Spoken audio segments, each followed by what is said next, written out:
In October 1942, the Desert War in North Africa reached the turning point that few German officers believed possible. For more than 2 years, the German army had been told that defeat was temporary, that setbacks were the result of betrayal, weather, or overwhelming numbers, never weakness. Even as Allied forces massed opposite the Afrika Korps at El Alamein, many senior officers still believed that capture by the British would be a brief interlude before exchange, escape, or renewed combat. They had been trained to expect brutality, humiliation, and calculated revenge. They believed captivity would be a continuation of war by other means. They were certain of this because they had been told so, repeatedly, calmly, and without contradiction. By the autumn of 1942, Nazi Germany had spent nearly a decade constructing a psychological world for its soldiers. From the first day of basic training, German officers were taught not only tactics and discipline, but interpretation. Britain was not merely an enemy state, it was presented as a decaying empire run by cynical elites, ruthless colonial administrators, and hypocritical moralists who preached rules they never followed. British politeness, according to propaganda, was a thin veneer hiding cruelty and contempt. Their legal traditions were described as tools of control, not justice. Their restraint, a lie. This worldview mattered most not on the battlefield, but at the moment of defeat. For German officers, capture was supposed to be the final proof that the enemy was exactly as described. The fear was not pain or hunger alone. It was degradation, the loss of dignity, the reduction from command to object, from authority to prisoner. Senior officers were especially vulnerable to this fear. Their rank had defined them for decades. Many had entered military academies before the First World War. They had lived inside hierarchical systems where respect was inseparable from identity. To imagine captivity under an enemy that despised them was to imagine psychological annihilation. Among these officers was General Wilhelm Ritter von Thoma. Von Thoma was not a political general. He was a professional soldier, born in 1981, shaped by the traditions of the old German army. He had fought in the First World War, remained in service through the unstable years of the Weimar Republic, and risen steadily through competence rather than ideology. By 1942, he was commanding the Afrika Korps armored forces under Erwin Rommel. Like many officers of his generation, von Thoma held a complicated relationship with the regime he served. He was loyal to Germany, disciplined in duty, and skeptical of politics. But skepticism did not mean immunity. He had absorbed the same assumptions about Britain as everyone else around him, the same expectations, the same warnings. German military briefings were explicit. British captivity, officers were told, would involve isolation, interrogation under pressure, deliberate attempts to break morale. Officers would be denied the respect due to their rank. They would be paraded as trophies or quietly erased. The Geneva Convention, according to these briefings, was something Britain cited when convenient and ignored when inconvenient. These ideas were reinforced by selective stories. Reports circulated of harsh conditions in colonial prisons, of Indian troops commanded by British officers who showed no mercy, of Boer War concentration camps mentioned without context, presented as proof of inherent cruelty. None of this was accidental. It created a psychological trap. Once inside it, any kindness could be dismissed as deception, and any cruelty confirmed as truth. By October 1942, the trap was firmly in place. The Second Battle of El Alamein began on the night of October 23rd. Artillery fire tore open the desert darkness, and within days it became clear that the German-Italian position was collapsing. British forces, better supplied and methodically organized, advanced with relentless pressure. Rommel was absent at the start, recovering from illness. Command was fragmented. Fuel shortages crippled mobility. The sense of inevitability grew. On November 4th, the British breakthrough was decisive. German units attempted to withdraw, but many were encircled or cut off. Tanks ran out of fuel. Communications failed. Commanders were forced to make decisions that no training manual had prepared them for. It was during this chaos that von Thoma was captured. Accounts of the moment vary slightly, but the essentials are clear. His command vehicle was disabled. British tanks closed in. There was no dramatic last stand, no theatrical defiance. There was simply no way out.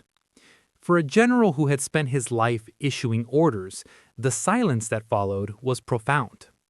Capture is often described as a single event. In reality, it is a process. It begins not with surrender, but with recognition.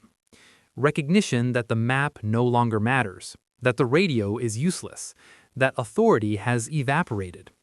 For von Thoma, this recognition came quickly. British soldiers approached his vehicle. Weapons were raised, then lowered. He identified himself by rank. He expected shouting, rough handling, immediate interrogation. Instead, something else happened. He was saluted. This was not part of the script he had been given. British officers arrived moments later. There was no triumph in their manner, no visible satisfaction. They confirmed his identity, secured his sidearm, and spoke to him through an interpreter with formal restraint. He was informed that he was a prisoner of war. He was told where he would be taken. He was not insulted. He was not threatened. The moment was deeply unsettling. Years of expectation collided with a reality that did not fit. But von Thoma did not interpret this as kindness. Not yet. He assumed it was temporary, a performance, something designed to disarm him before harsher treatment began. This assumption was reinforced by his surroundings. He was moved efficiently, but without haste. Given water, allowed to sit. His wounds, minor, were checked. He was not questioned about tactics or positions. No one demanded information. No one raised their voice. For a general trained to see deception as a weapon, this restraint felt ominous. He was transported to the rear, then to a holding facility. From there, arrangements were made to send him to Britain. This was standard procedure for high-ranking prisoners. Germany did the same. Senior officers were valuable, both as intelligence sources and as symbols. During the flight north, von Thoma had time to think. Expectation is not a single belief. It is a network. It connects fear, memory, and identity. As long as the network holds, contradictions can be absorbed. But when too many contradictions appear at once, something begins to strain. Von Thoma reviewed what he had been told his entire career, that British officers despised German soldiers, that they would relish humiliating a captured general, that captivity would involve psychological pressure designed to extract secrets or force collaboration. None of this had happened yet. Still, he waited for it. In November 1942, he arrived in Britain. The journey itself was uneventful. There were guards, but they were professional. He was not displayed to the public. There were no cameras, no crowds. He was moved quietly, almost discreetly through ports and railways. At every stage, procedures were explained. His rank was acknowledged. His personal belongings were cataloged, not confiscated indiscriminately. This was deeply confusing. Britain was under wartime strain. Cities were damaged, resources were rationed, yet the system handling him functioned with an air of routine, as if this had all been planned long before he arrived. Eventually, he was taken to a country estate north of London. The place was called Trent Park. Before the war, Trent Park had been a private estate, landscaped, orderly, and quiet. During the conflict, it was converted into a special prisoner of war facility for senior German officers. From the outside, it resembled a country house more than a prison. There were fences and guards, but they were discreet. The grounds were maintained. The buildings were intact. Von Thoma noticed this immediately. He was assigned the room. It was not luxurious, but it was clean. There was a bed, a desk, a window with a view of the grounds. He was informed of mealtimes, of rules, of permitted activities. Everything was stated calmly, without emphasis. Still, he waited. Nazi indoctrination had taught German officers that British politeness was a mask, that courtesy was a tactic, that respect was a temporary illusion designed to weaken vigilance. Von Thoma remained vigilant. Meals were served at regular hours. The food was simple but sufficient. There was no deliberate deprivation. He was allowed to walk the grounds at specified times. He encountered other German officers, many captured in North Africa or earlier campaigns. Their reactions mirrored his own. Confusion, contained and unspoken. No one trusted what they were seeing. Not yet. The British Guards did not shout. They did not mock. They did not attempt to provoke. Orders were given quietly. Rules were enforced consistently. When disagreements arose, they were resolved through explanation rather than force. This consistency was psychologically destabilizing. German military culture relied heavily on visible authority. Power was asserted through tone, posture, and command. Here, authority was present but understated. It did not demand recognition. It assumed compliance. For von Thoma, this was unfamiliar territory. He began to realize that his expectations had not prepared him for this kind of captivity. He had been ready to endure suffering. He had been ready to resist pressure. He had not been prepared for normality. At Trent Park, there was no overt attempt to extract information. Conversations were not interrupted. Officers spoke freely among themselves. They discussed battles, leadership, logistics, and politics. They assumed privacy. They were wrong. The rooms were bugged. British intelligence had installed listening devices throughout the estate. But this was something the prisoners knew, and it was not something the British Guards ever hinted at. From the prisoner's perspective, the absence of interrogation reinforced the sense of uncertainty. Why capture a general and then leave him alone? Why show respect without demanding anything in return? Von Thoma began to suspect that the real pressure had not yet begun. He was not alone in this suspicion. Other generals voiced similar concerns in cautious terms.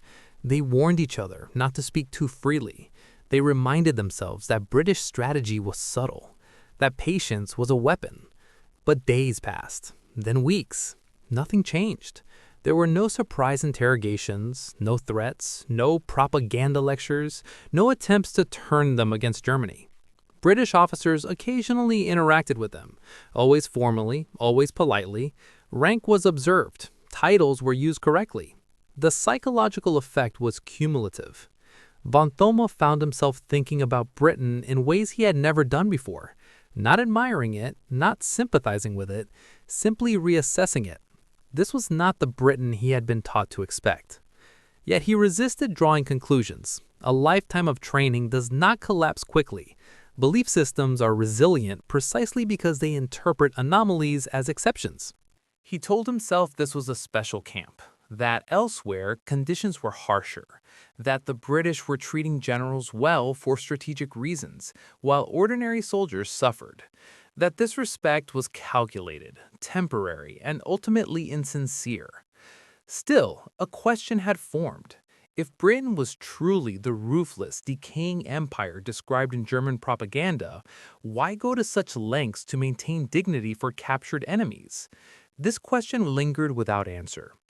As winter approached, von Thoma settled into a routine. He read, he walked, he talked with other officers, he observed the guards more closely. Their behavior did not change. There was no slipping of the mask, no sudden cruelty. The respect shown to him was not dramatic. That was the most unsettling part. It was quiet, procedural, almost boring. And that made it harder to dismiss. By the end of 1942, von Thoma had not yet abandoned his beliefs, but they were no longer unchallenged. The certainty he had carried into captivity had begun to erode, not through confrontation, but through contradiction. He had arrived in Britain expecting hostility and humiliation. Instead, he found order, restraint, and an unfamiliar kind of respect. The moment of arrival had passed. The moment of shock was approaching.